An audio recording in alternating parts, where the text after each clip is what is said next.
You're listening to Coming of Cage, a Nicolas Cage podcast.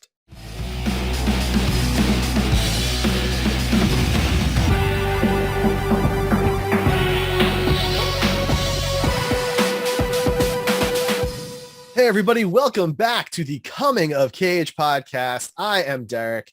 I've got my buddy Ryan here. Hi. Hi. And today we are talking about the 2007 flick Next, starring Nicolas Cage, Julianne Moore, and Jessica Biel. So, yes.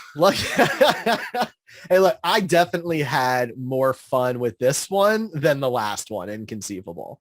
I definitely think it was a better movie, but I don't think I enjoyed it anymore necessarily. I don't know. We'll talk about it. But Inconceivable, if you missed our last episode, go listen to that one. But long story short, that movie was just dark and depressing, and this movie is bad.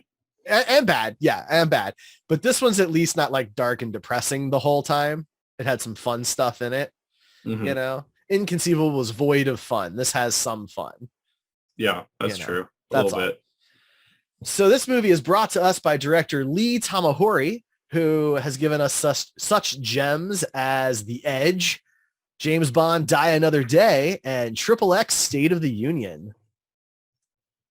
Great. Yeah. So I think this is actually the first of his movies I've seen. So there you go.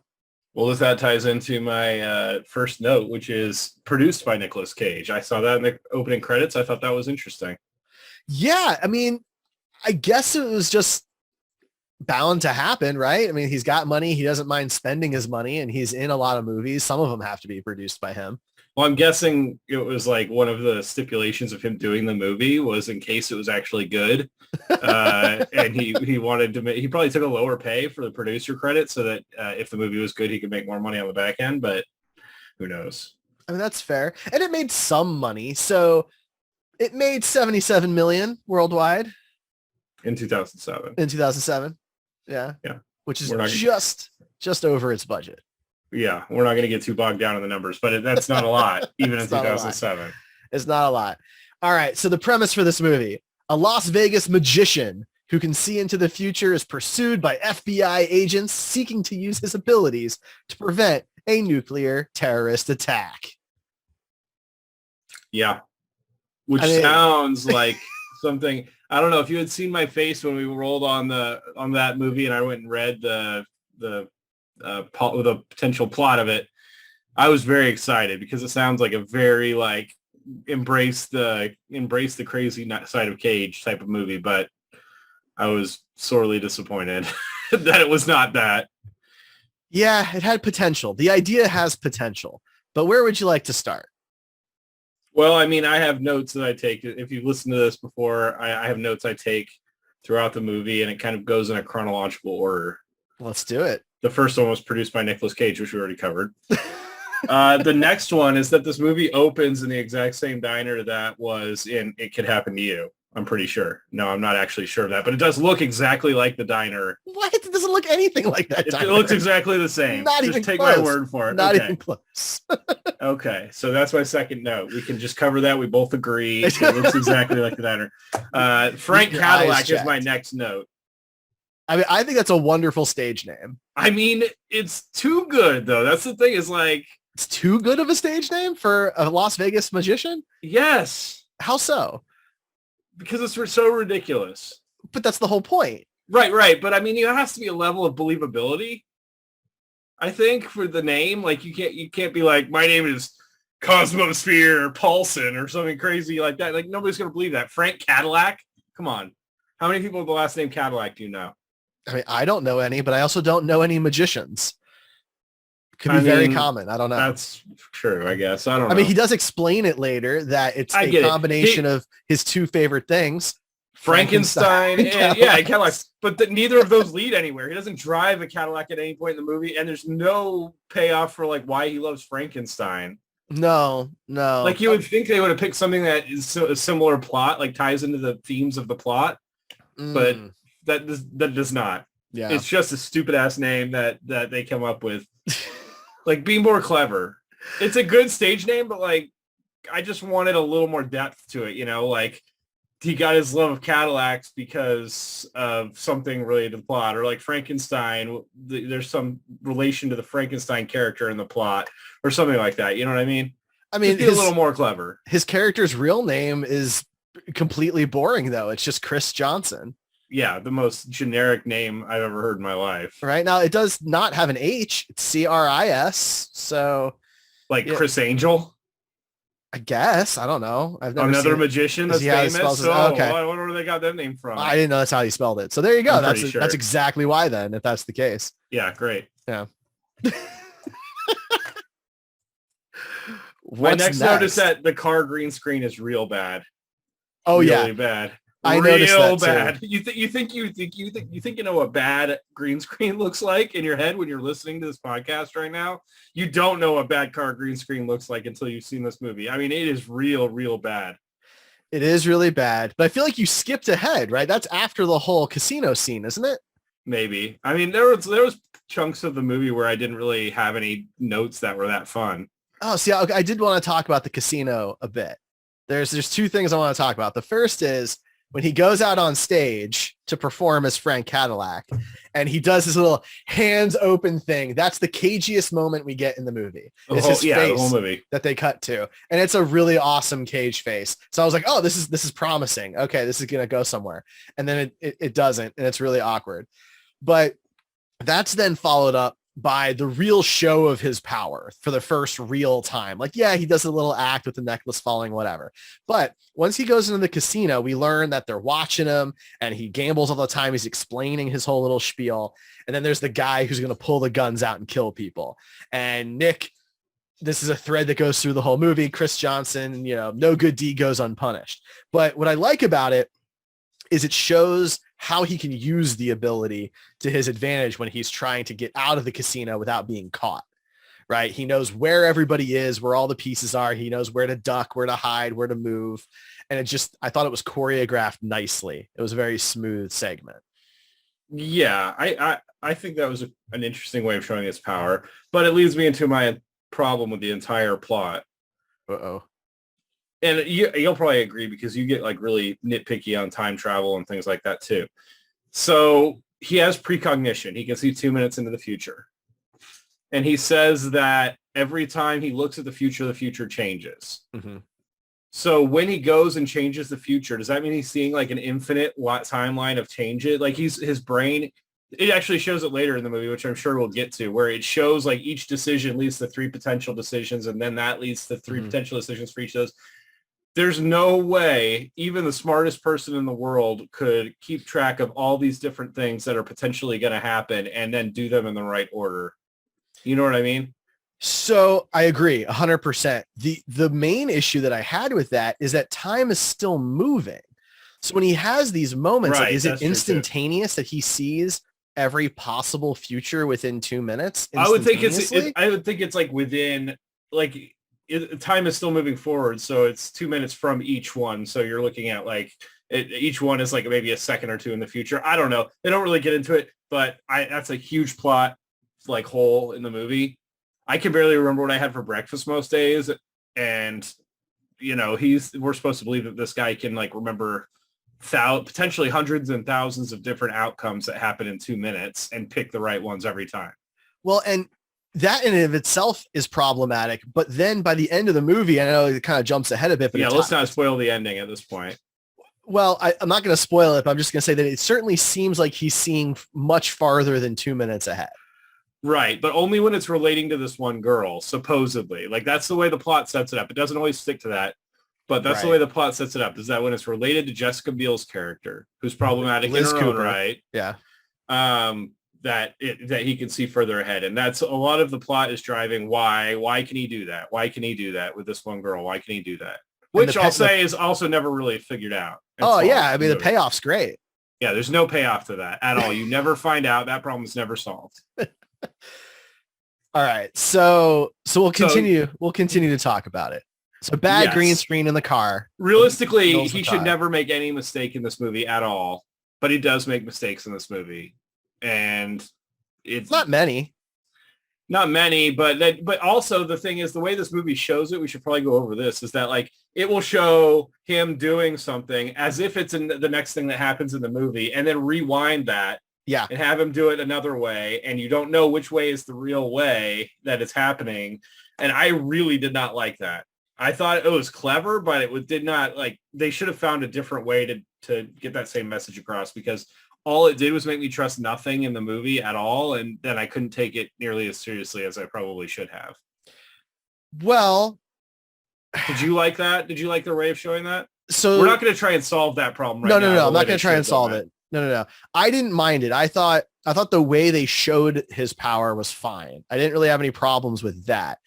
But the problem that you just bring up where it makes you not trust the entire film, I mean, spoiler alert, but that's the point of the whole movie. Right. Which is dumb as heck. Which, like, by the end, we'll get to that. We'll get to it. But like, that proves it's almost like they knew you were going to feel that way. And that's the whole point. And they leaned into it, which was not the way to go. That was completely the wrong way to go. But I just feel like it was on purpose. You're probably right. For better or worse. For worse would be the answer to that one. Yeah, definitely for worse. But hey, Peter Falk's in it for 5 minutes. Yeah, that was interesting. I mean, he died a long time ago. I thought, but I guess this movie is older than I thought it was. Yeah, I mean, it's 15 years old at this point. I do not know when Peter Falk died. Yeah, I feel like it was a while back, but I guess I thought this movie was more modern than 2007. So, but this was, I would think, probably one of his last movies. 2011. So he was alive for 4 more years. After probably didn't do a lot of movies in that time. I would imagine. Probably not. Yeah, probably not. My next note. Okay, so here we go. Here we're moving the plot forward. He steals a car after like stopping this guy with a gun and saying this guy was going to kill 2 people. And obviously he's the one holding the gun. So he's the one that gets in trouble. So he runs out and steals a car and drives away and goes to his hideout. And then we cut to Julianne Moore, who I usually like as an actress. Evolution, she was in that. She played kind of a similar character in the sense that she was like a government person. And she was really great in that. And then this movie, I don't know what it was, but she was not good in this movie at all. Maybe you'll disagree with me, but I found her character to be really not good. I don't want to be too derogatory about it, but she was not great. I really like Julianne Moore. And when I was younger, I had like a huge crush on her too, because of Evolution. And so I've been a fan of hers for a really long time. I feel like the problem was all of the federal agents were just written really poorly. Like, yeah, they were not really poorly. Like, so she's seemingly the only woman in the FBI, and everybody but her is completely incompetent. Yeah. Like really bad at their jobs. And at the same time, she's trying to get all of these resources to find a guy who she believes can see the future, which, I mean, let's face it, no one knows that this is true yet. So like, it sounds ridiculous. So I wouldn't believe that was real either in the same position as these other agents. And so she's trying to convince her boss, whose name is Director Wisdom, by the way, that she needs these resources to get the Las Vegas magician who can see the future. Yeah. And that's brought up a bunch of times. And every time I'm like, why are they letting her do this? So that's my next note. She asks for some time. They say that this nuke is missing, right? Is that what it was? It was a nuke, yes. Right? Yeah. Yeah. And so they need to try and figure out where this nuke is and what they're going to do with it, who has it. And it's been gone for 5 weeks, I think, at this point, they say. And she's saying, well, I got this guy, the Vegas stage magician that can see the future. If you just give me time, I'll get him and he'll find the nuke somehow. Like, this doesn't even make sense out of the context of the movie looking in, but she figures this is the plot. And they give her 5 days. All right. A nuke is missing. It's been missing for 5 weeks. And they're like, oh, we'll give her another business week to get this figured out with the stage magician. And then we're going to be taken care of. What? That's what I'm saying. What? Like the whole plot hinges on this, and it's so fucking stupid. The FBI is so bad at their jobs though. Cause like her partner, what's his name? I'm drawing a blank on his name, but her partner, he's telling her that they found like some, chemical residue or whatever. And he's like, yeah, the chick who died probably is just taking pills. She's like, no, the only reason to take this is radiation poisoning. Why is she the only one who knows that? She's not like, what, where is everybody? It's the FBI. She's not going rogue. She's working for the FBI. Yeah, I agree. And by the way, we never find out why they want to blow up LA. Right. There's no motivation other than it's LA. It's and LA. They need to blow it up for the movie. And they need to kill 8 million people. We have no idea why. But we don't know if it's like a terrorist organization that's trying to like prove a message. It's just a bunch of like Russian people. But they're not all Russian. One dude's French. One dude's French. Another dude's British. It's an international group of terrorists that they all stand for this one thing, even though they're from different countries. Like whatever this one thing is, we don't know. The movie takes it as they're Russian terrorists because, well, the nuke that was stolen was from Russia, and one guy is wearing a Soviet shirt. That's it. Everybody else is like from different countries. It's just, oh my God, there's no motivation, but they know about Cadillacs somehow. Right. They love Cadillacs. They know about our friend Chris Johnson, but that's never explained either. Right. Yeah. How do they know about him? Well, they know that the FBI is chasing him, so that he must be important. But why? How do they know the FBI is chasing him? Why do they know that Julianne Moore is the person to be watching? It's never shown. It's never explained. Yeah, they never say anything about it, and we're just expected to buy into it. Whatever. Okay, so my next note, Julianne Moore shows up at the hideout. Yes. Peter Falk's little laboratory. Yes, and this is another one of those scenes where it shows it one way, and that's not really how it's happening. But she walks in and she leads this conversation with this Vegas stage magician that she needs him to find a nuclear warhead. Like, that's in the first 2 sentences she says to him. Yeah. And in my mind, if you're an FBI agent, you want somebody to do something, leading with nukes is probably like, that needs to come a little bit further down the line once some trust has been established. That's the problem, though. At no point does she care about trust. Well, because why would she? She can just bully around this guy until he does what she wants, which she can't really, because he knows every move, and she doesn't fully understand what's happening until later in the movie. Well, and that's part of the big issue, right? Is that in order for anybody to get anything accomplished that Chris Johnson doesn't want to have happen, he needs to make a mistake. Every time. Otherwise, it's just whatever he wants because he can see everything. Right. I think this next note is going to be in a lot of movies because it was also in our last review. Oh, interesting. Inconceivable. Okay. His hair is crazy in this movie. And I'm pretty sure that one of the meme faces that you see a lot of Nick Cage is from this movie, where his hair kind of looks like a bird. I don't know. I've seen one where his hair kind of looks like a bird. If I see another one, I'm going to send it to you. But his hair looks, when he's outside in this movie and his hair is like in the wind or whatever, it gets like really weirdly shaped. It makes his head look huge. He looks kind of funny throughout the movie because like he's got this weird like angled walk that he does throughout most of the film. Yeah. Did you notice that? Like, I don't know if maybe he got hurt. He made some weird choices in this movie. Yeah, maybe he got hurt or it's just a weird choice, but either way. Yeah, that's the thing, right? Like, I'm not really sure. He's the kind of actor who would make that choice, but he's also clearly running down that hill later by himself in some of those shots. Maybe he fell and got hurt. I don't know. Maybe. But yeah, his hair, crazy in this movie. Yeah. I think that's a little bit different note than the last movie. Inconceivable is just really bad. Right. This movie, it wasn't great. I wouldn't say it was bad, but it was just like a little out of control a lot of the time. Mm-hmm. So, yeah.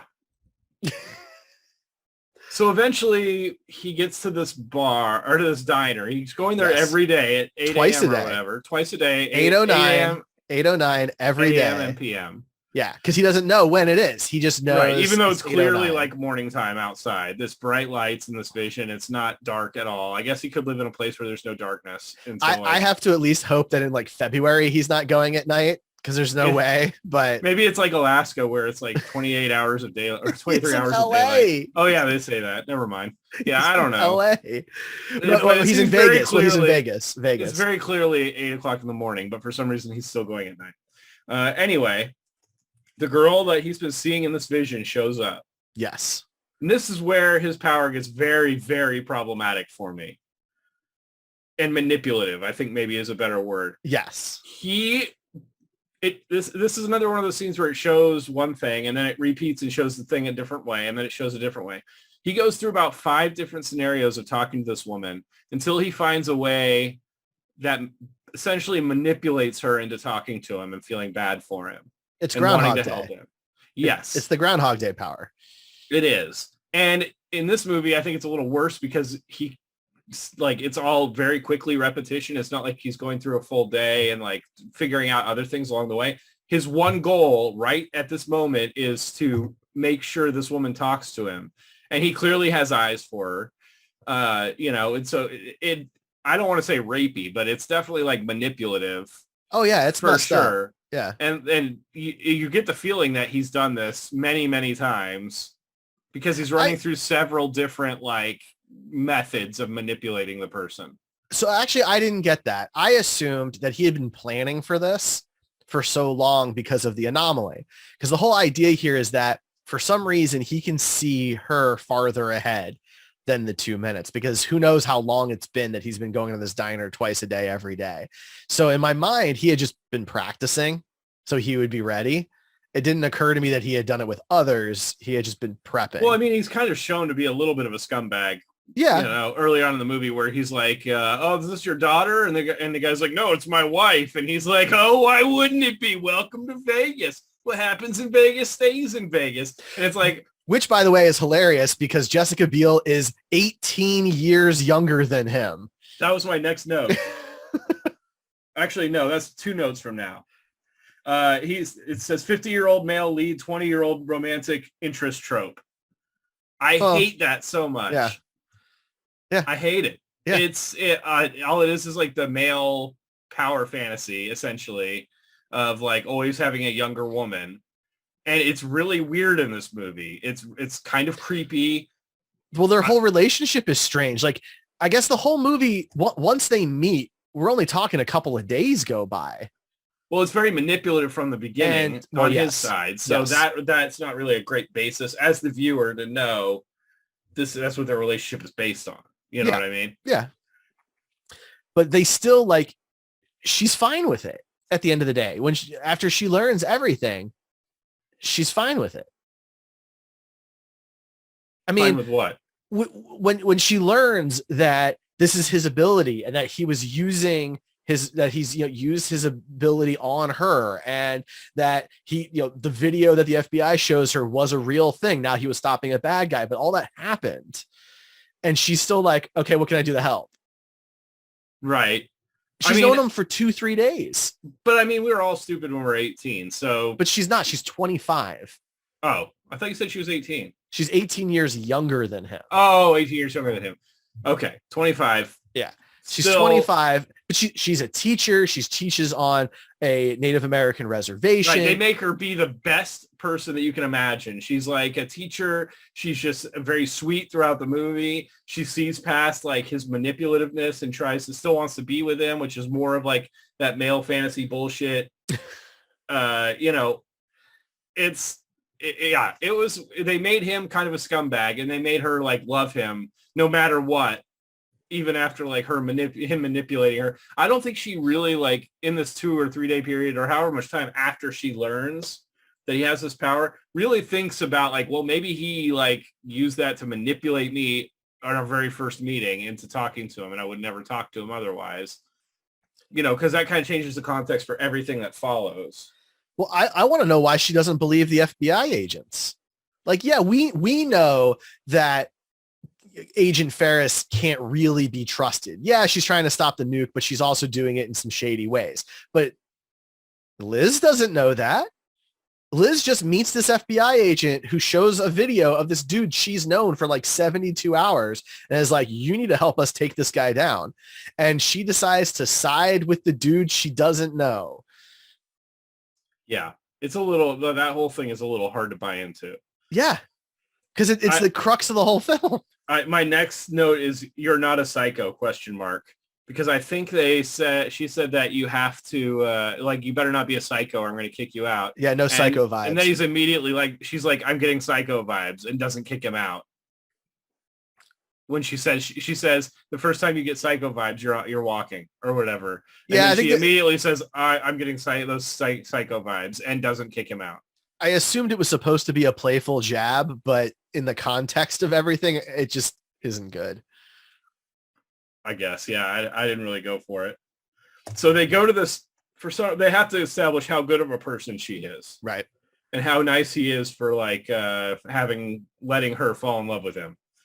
And so they go to this Native American reservation, and it's showing how sweet she is with these kids. She's there on her day off just to bring a birthday present to this one kid. And one of the kids is like, "Ooh, I think he likes you." And she's like, "Why do you say that?" And the kid's like, "Ooh, because he looks at you like my daddy looks at my mommy." And then she looks over at him, and he's giving like this really creepy look at her with like his hair's going crazy. And then like 2 seconds later, he walks over to this kid. He's like, "You want to see a magic trick?" And he does like this magic trick. And then afterwards, for the birthday kid, he like strokes this kid's face. Did you notice that? I missed that part. He like reaches out to the kid and like strokes their face. And there's a lot of weird touching from Nick Cage in this movie. Like, I think it was a character choice. But yeah, he reaches out and like touches, like rubs this kid's cheek. It's really weird. So my next note was, why did he touch that kid's face after the magic trick? Also, post-COVID, like touching people's faces is weirder. Well, yeah, they didn't know that though. That one we can't hold against. But them. I mean, still touching a kid's face is weird. Yeah, that's weird. I don't even remember that. I must have missed it. Yeah. My next note is, why is he driving her truck? Well, because they're going a long way. I assume they just took turns. And then she just happened to fall asleep on his shoulder. Yeah, that was the thing. Yeah. If we have a long ways to go and I pick you up and I'm like, okay, I'll take you somewhere, I'm not letting that person drive my car. I've known them for like a day. They're not driving my car. I don't even know if they have a driver's license. He literally just stole a car. Well, she doesn't know that. She doesn't know that, but whatever. I wouldn't let this guy that gives me psycho vibes drive my car. I don't think any rational person would. Especially, that thing was a pretty sweet old Land Cruiser. I'm not going to let anybody touch that thing. Okay? I understand where you're coming from, but of all the things that she does, that doesn't seem like anywhere near the top of the list of bad choices. As a car guy, and maybe there's some car guys listening, that bothered me quite a bit. And then like it shows her leaning on his shoulders, like, "I'm sorry, did I drool on you?" And like drool's coming out of her mouth.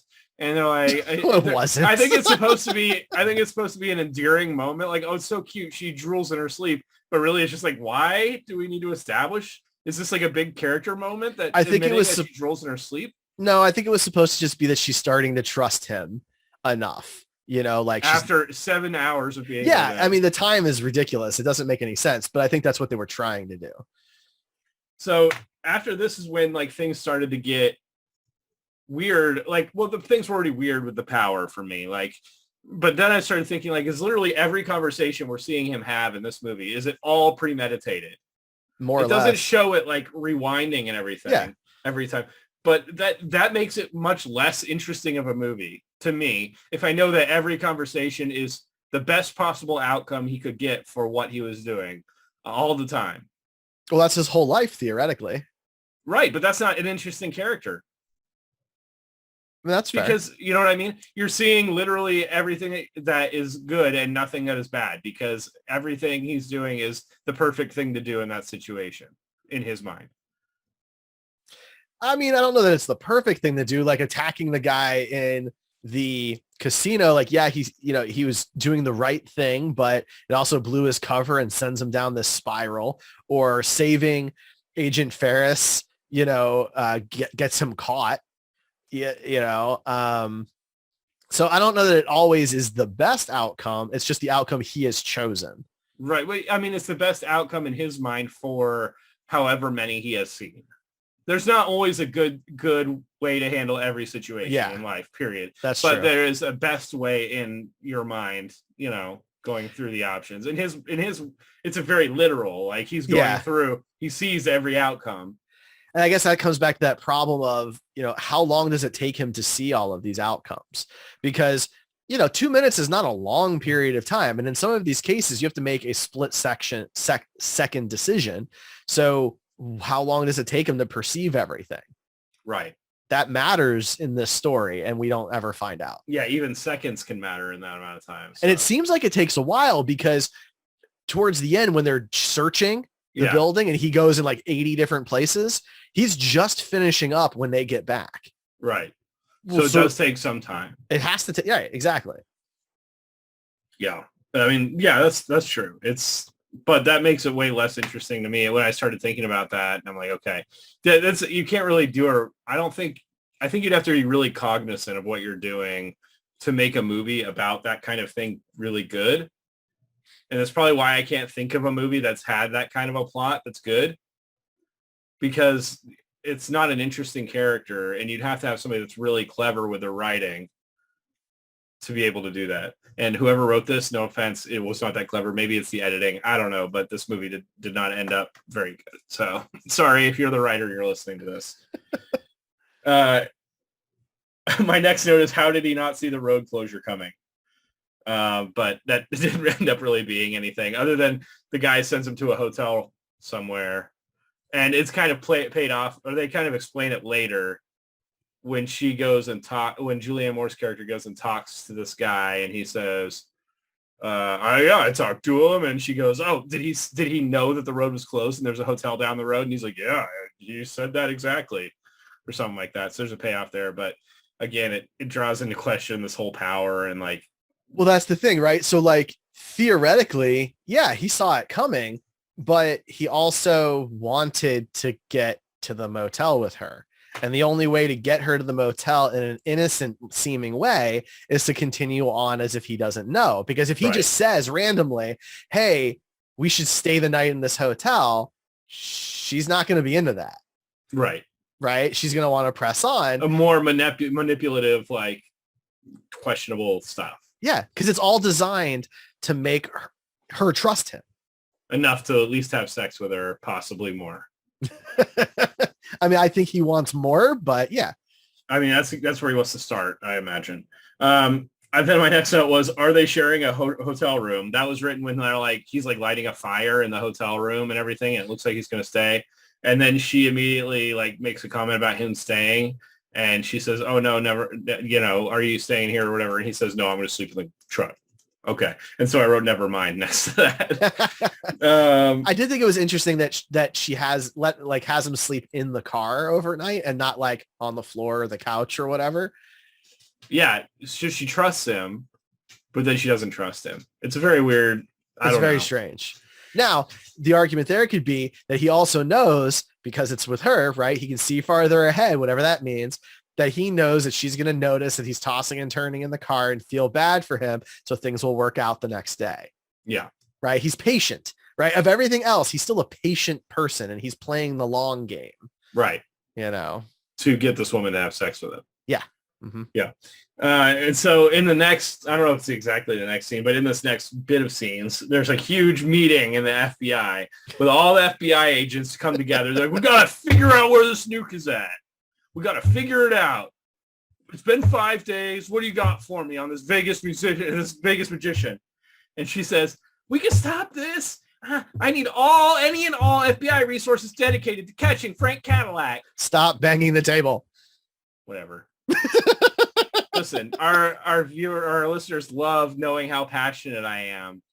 You're very passionate about this. I did the same thing on our last podcast, so you're just gonna have to deal with it. But yeah, any and all resources to catch this Vegas magician.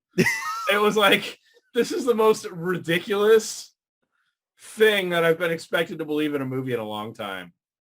Mm-hmm. Anyway, I wrote down any and all resources to capture Vegas magician. I think I wrote musician, but magician is what I meant by that. I'm editing my notes right now. It's bad. I mean, like the whole FBI piece is bad. They look completely incompetent. And I don't think that that's what the goal was. And I don't think they were trying to like make a dig at the agency, some type of commentary, but they were just written like they were complete morons. Yeah. Like they need the entire power of the FBI to catch this one guy. to catch this one guy so they can catch these other people. Right, because somehow he's going to be able to use his 2-minute power to know where the nuke is and where it's going to go off, because they're going to be able to evacuate everybody in 2 minutes. Well, that's what makes things even worse, is that she only ends up being right because Liz has this weird exception in Chris's abilities. If that wasn't the case, then Ferris spends all this time and resources to catch a guy who can't even do it. Yeah, because if they didn't kidnap that woman, then nothing happens. Yeah, he can't do anything. Yeah. So yeah, that's a whole thing. Which ties into the end of the movie that we will talk about then, because it makes zero sense. Yeah. My next note says walking out in a towel. Really? Question mark. Because they're at the hotel, or this is a really nice hotel. It looked like it was like a log cabin. It wasn't really a hotel. It was like they rented a cabin or something. Yeah, that was unclear. Yeah. She walks out of the shower with this guy she's known for less than 24 hours in a towel. And then he starts like ogling her, and she's like, what are you looking at? And he's like, beauty is in the eye of the rose, and that rose touches your skin, or something like that. And then he makes does a magic trick to make a rose appear, which would immediately make any other girl in the world instantly drier than the Sahara Desert. But now she's like ready for it, and then they do the deed. Yeah, I mean, you've got 25-year-old Jessica Biel, so you have to have the obligatory "she's very attractive" scene. Yeah, right. You paid her. You better use her body too. Right, of course. And yeah, and then they make out, and he does slip up a little bit because he jumps ahead to see how that's going to go, and he comments on it out loud before it actually happens. Right, but I think he did that on purpose. You think? Yeah, I think it was like, I'm going to tell her anyway. And because he's expecting her to ask why, but instead she just like tongue bathes him after that. And, it's going to town. But yeah, I had the walking out of the towel. And then the next note is rapey vibes from this power. This is when I started, like, it was manipulative to that point.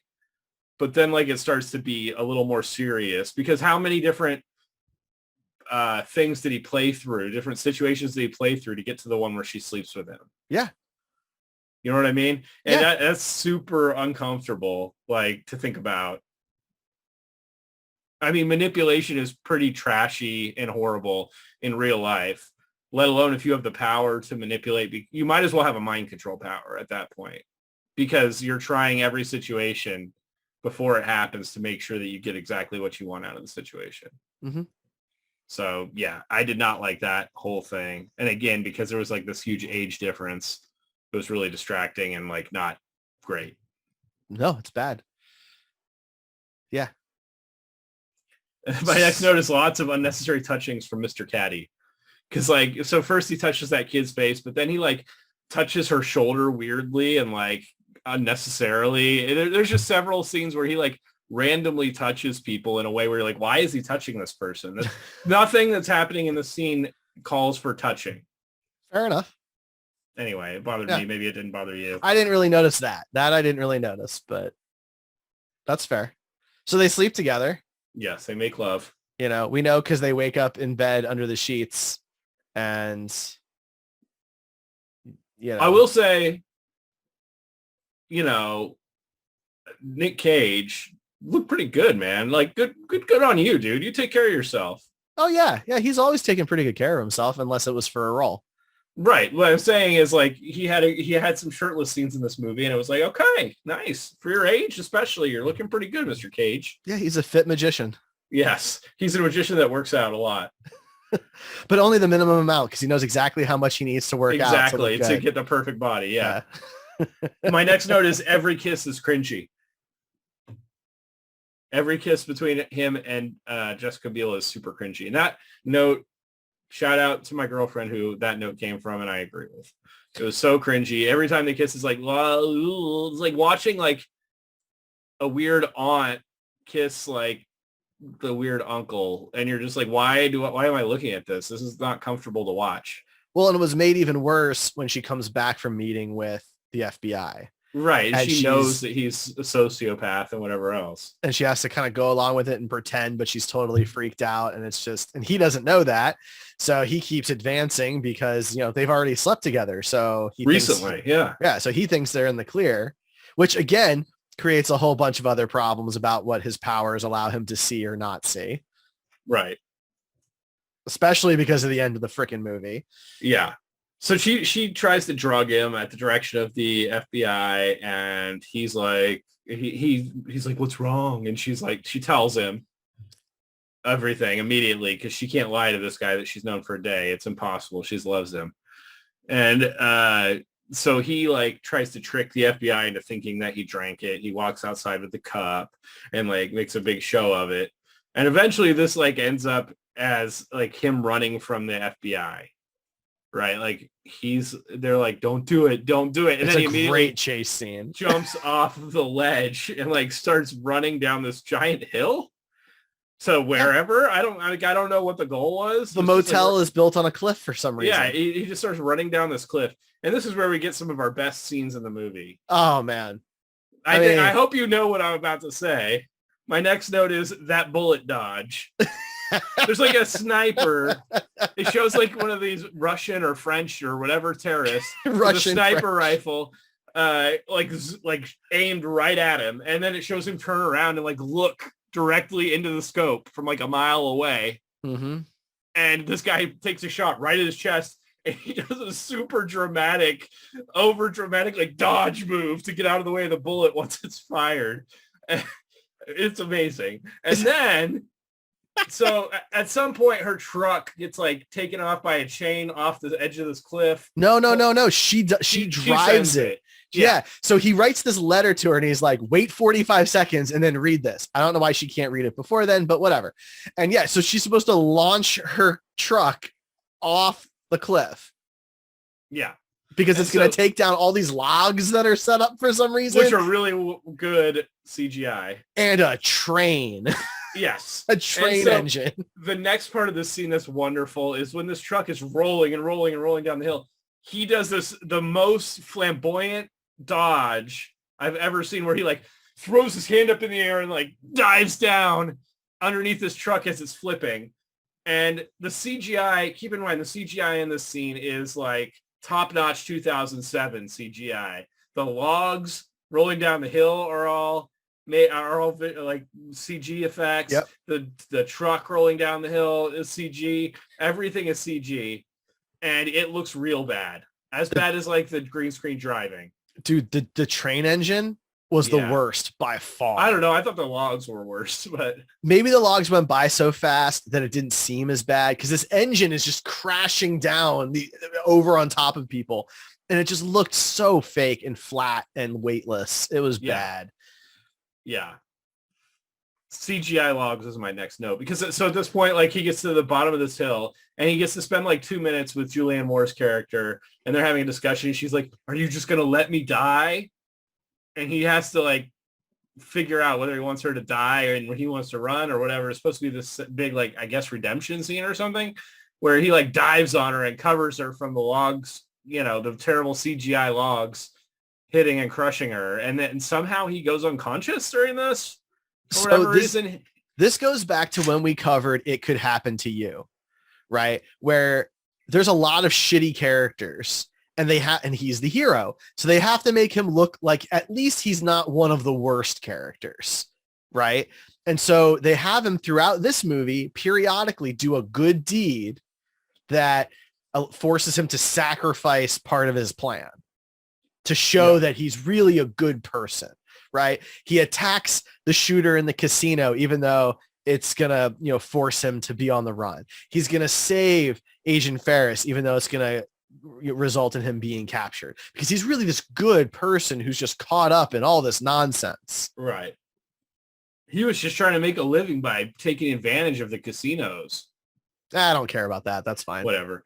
You're not going to get any sympathy from me there. I don't remember what happened in between the CGI logs and what happened, or my next note. Well, so to answer your question, he gets knocked out because I guess he takes the brunt of the log hit, which is a little confusing because you'd think if he really got hit by them, that would have killed him. But whatever. We don't really know. Yeah. So he gets captured. Here's the best part. He's knocked unconscious. He could have like a back injury or a neck injury or something. And they just lift this dude up on the side of the crushed car and like, hey, smack him in the face. Smack, smack, smack. Hey, wake up. We got stuff to do. Yeah. Well, I think that's the first thing you learn when you're learning about first aid is that you definitely move the person that's injured around as much as you can. Up. Yeah. You don't want to shake them cool around. down. Yeah. If you see somebody injured in real world, definitely pick them up and shake them around. And if the EMTs ask you why you did that, you can just reference Nick Cage taught you that in his movies, and they'll understand immediately. Yeah, he gets captured and he goes to jail, and then he manipulates his way out of this FBI holding cell, and he's running away from the FBI. And this is when my next note comes in. Why is he running in the middle of the street? Because he never like cuts down an alley or anything. When he's running away, he's literally running down the middle of the street where there's cars and like a helicopter chasing him, and he never leaves the middle of the street. He just stays in the middle of the street, keeps running there. Well, because he's not trying to evade the FBI and get away. He's trying just to make it to save I guess Liz. we missed a couple things. So while he's in the FBI, they like strap him to a chair and like give him this weird apparatus. Clockwork Orange. It's all Clockwork Orange style. Yeah, I don't know what the point of that was because it's never shown that he needs to have his eyes open to see Well, these kind of things. So I think the thought process is that it has to directly impact him, right? And be part of his consciousness in order for him to perceive it. So how can he do that if he has his eyes closed and can't hear the TV?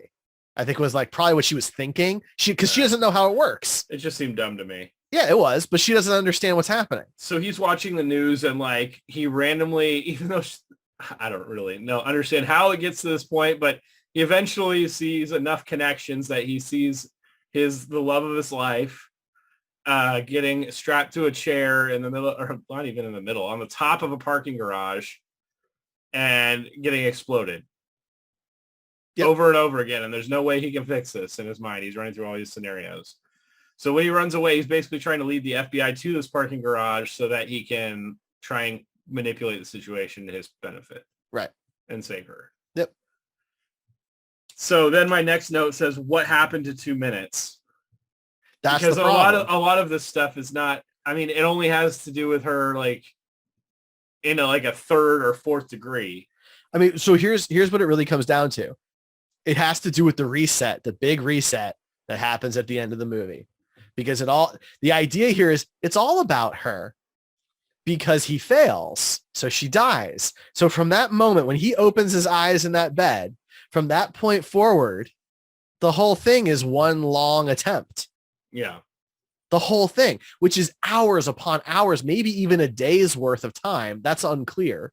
Right. Right. But we know it's several hours at a minimum because he still has to do his big plan, get captured, escape, find the parking garage. Then they have to do the whole thing at the dock. Like all that has to happen. So it's because she dies at the end. That's why. It makes zero sense, but that's the explanation. Yeah. So yes, we'll dig into that a little bit more. But essentially, like they set up this plan with the FBI to get her back, and he figures it all out. Right, what he needs to do. And he's kind of a jerk about it too. He's a huge dick to everybody involved. He's talking to these counter-terrorist guys and like these SWAT team guys. I mean, I don't know their actual roles, but they're like FBI dudes with big guns and armor. And he's like basically telling them to F off. He knows better. Right. They're like, well, tactically this makes more sense. He's like, fuck you. We're going to do this instead. You want to stay alive? Listen to me. Yeah, exactly. I'll save your life. Yeah. Yeah. So the van comes in and the FBI goes hog wild and he's directing them. And what the funniest part of this to me was that the FBI is shooting at this van constantly, even though they know there's an innocent person in there that's covered in explosives. Yep. They're like, fuck it. We're just going to shoot the hell out of this van and potentially blow up this innocent person. And Nick Cage isn't stopping them. No, he even instructs them at one point to basically blow up the van. So I guess in his mind, he's already seen it happen and knows they won't blow up the van. Yeah. That's what so every, if somebody changes 1 millimeter of their bullet, does he see like every potential millimeter that they could be moving in any one of the, you know what I mean? He sees every outcome. He's the Doctor Strange of this apparently. universe. Yeah. Okay. So at this point, we'll get into the ending now. At this point, it's like this was all a dream ending. That is the worst ending. I was so for pissed, movies. man. I was so pissed. It goes back to all the way back to just after they made love. Yeah. And he wakes up in the bed. Having seen all the, because this is what, 40 minutes of movie, 30 minutes of movie. It's a huge chunk of the film. It's almost the entire third act of the movie. Right. And, like, we go through the whole thing. They flip the van. She tries to escape. They're searching this whole complex. He does his little split apart thing where there's like 50 of them checking different levels, which I did think was kind of neat. It was a cool effect. I thought it was a cool way of showing his powers. I would rather them do that way than like the replay way that they did the movie. I agree. I think that was definitely the right way to do it. It probably just cost more, but I like that, even though the time makes no sense and it clearly is taking him a while to accomplish it, but that's because she's involved, right? And they go through all of this. I really love the segment where the guy's got, the guy's got her. He's got the phone in his hands or whatever. And Chris just kind of walks towards him and you see each iteration of him that gets shot kind of falling. It was very like Matrix-esque. And I just thought it was really well done. I thought that was really cool. And I'm like, okay, this movie's going to end strong. Like, yeah, it's had some missteps, but we're going to end strong. Right. And then I pause it right as they open the case where the nuke is supposed to be, and we find out it's missing. And I come back and I'm like, all right, let's finish this up. This is gonna be great. And then the bomb goes off and they all die and it resets. Yes. What were you saying about this movie not being depressing? I didn't say it wasn't depressing. I said it had fun moments is what I said. And I just explained what one of those were. Like, that was a really cool segment of him, trying to save her. But like the bomb goes off, everybody dies. He's like, oh, I made a mistake. And Ferris is like, what do you mean? And then the bomb goes off and they all die. And it resets right back to them in bed at the motel. Yeah. And I literally said, what the fuck? I wrote down all the way back to coitus. Come on. I'm sitting alone in my basement watching this movie and I out loud go, what the fuck? Yeah. So then he like walks outside after making love to his friend. His sweetie. That he's known for 24 hours. Actually less at this point. And he like makes a deal with Julianne Moore and then the movie ends. And so my last note is, that's it? ? Yeah. Because I felt like I just wasted my entire life. Well, at least the last hour and a half. I was just kind of frozen there for a minute because it resets. He tells her that he has to go and she's like, will you be back? And he's like, it might be a week, could be a month, but if you're willing to wait, I'll find you, which he says earlier in the movie. Yeah. So it's supposed to be like callback. Threads or whatever. And yeah, Julianne Moore is just waiting for him because he calls her. And cuts to credits and the credits, they roll in the other direction. Yeah. That's the end of the movie. And you're like, what? I was like, there's gotta be a post-credit scene or something, or like, this isn't the real credits. It's the fake credits because they're going to try and do something clever mechanically. No, that's the end of the fucking movie. Yeah, it was. So I mean, we don't know why the nuke is stolen. We don't know if they're caught. We don't know if the nuke goes off. We don't know who survives and who dies. We don't know who's successful. And we don't even know if Chris and Lizzie end up together. We know And we don't know why he was seeing her. No idea. We don't know why his powers are different because of her. Right. We literally end the movie with zero answers. Yeah, sometimes movies leave things open-ended. I get it. You want a sequel. This has zero answers. Yeah. I would have been better if they had just blown up LA the first time and they all just died. So like Inconceivable was not good. No. But at least it finished the story. Yeah, it had a finite ending. It wrapped everything up, whether those were good endings or not. It did end. Yes. And this movie was bad, but bad in a different way than Inconceivable. Like they were both pretty similarly bad. But yes, it was different. I feel like the more I think about it, so we're going to be rating the movie and putting it on our Grapho Cage or whatever we're calling it. Our Cageometer. Our Cageometer. We're going to be putting it on that. And I think there's going to be a lot of movies. There's going to be like a very distinct circle in the middle of where like probably 70% of his movies or more fall. And Probably. then the outliers are going to be the ones you want to watch on either end. Yeah. On all the corners. Yep. Which will be interesting. I'm actually really looking forward to that day when we have, 100 movies on there and we can see, oh yeah, like if somebody's asking what Nick Cage movies should I watch, we'll be able to be like, oh, look at these, just look at our graph. Yeah, any of these are good choices depending on what your mood is. Right. Because there's going to be 4 different moods basically. Are you in the mood for lots of Cage, good movie, lots of Cage, cheesy movie, like that kind of thing.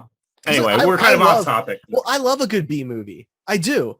I love a good B movie. These are just like bad movies. They're not fun bad. They're bad. Yeah, this had a couple of moments like the scene I mentioned where it was like, oh, that was cool.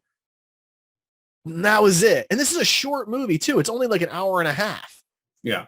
Which isn't really that short. I mean, that's about an average length for a movie, but not nowadays. But in 2007, most movies were around an hour and a half. It's short as far as the movies we've talked about so far. Sure.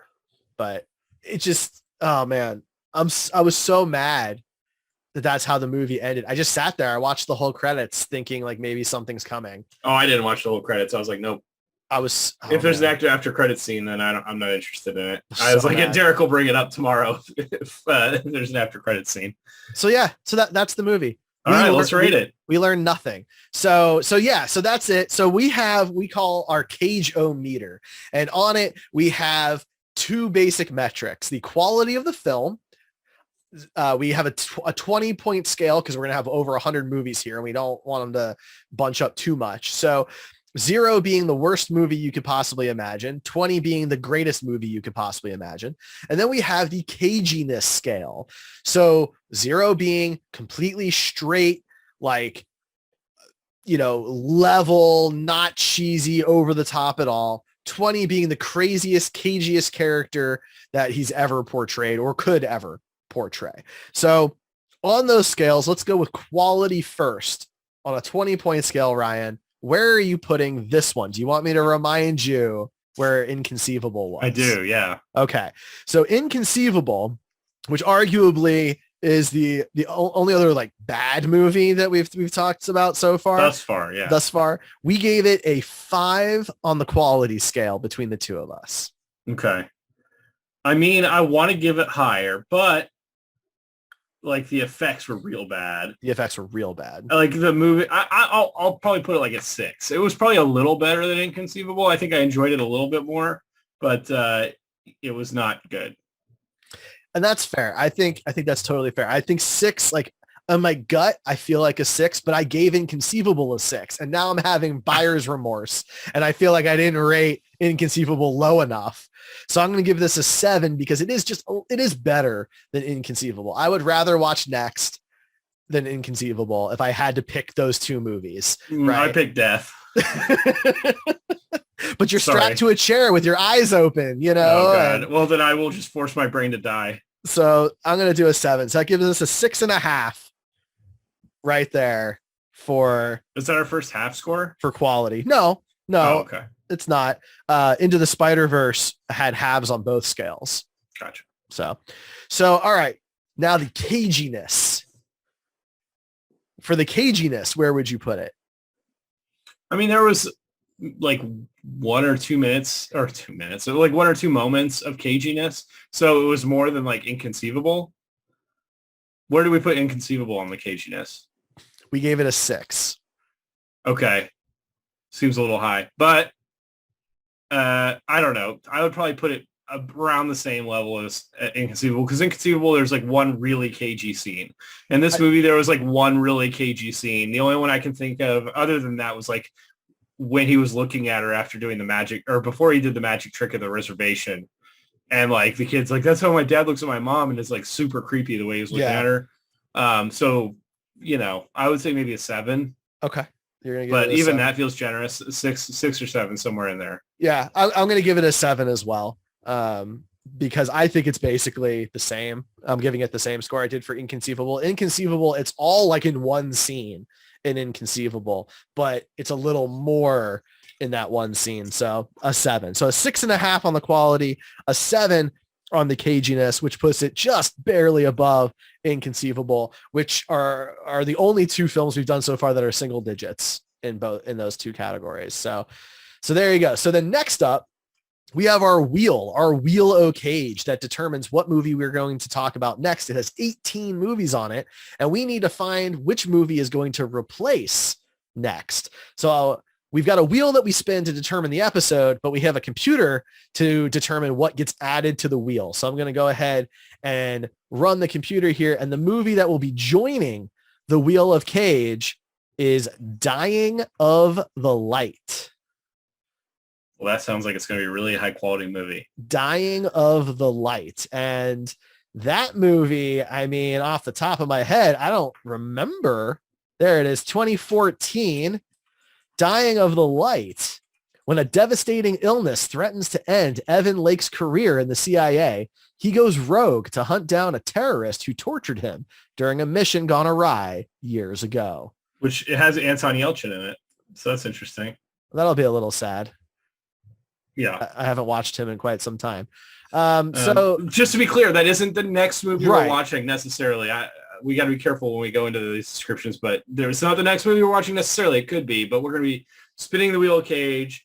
We'll post it on our social media, what the next movie is. So keep an eye there. It could be any of the movies on our wheel. That's right. There's 18 movies on that wheel. So the way this works is we release a new episode every other Monday, and the alternating Mondays is when we spin the wheel.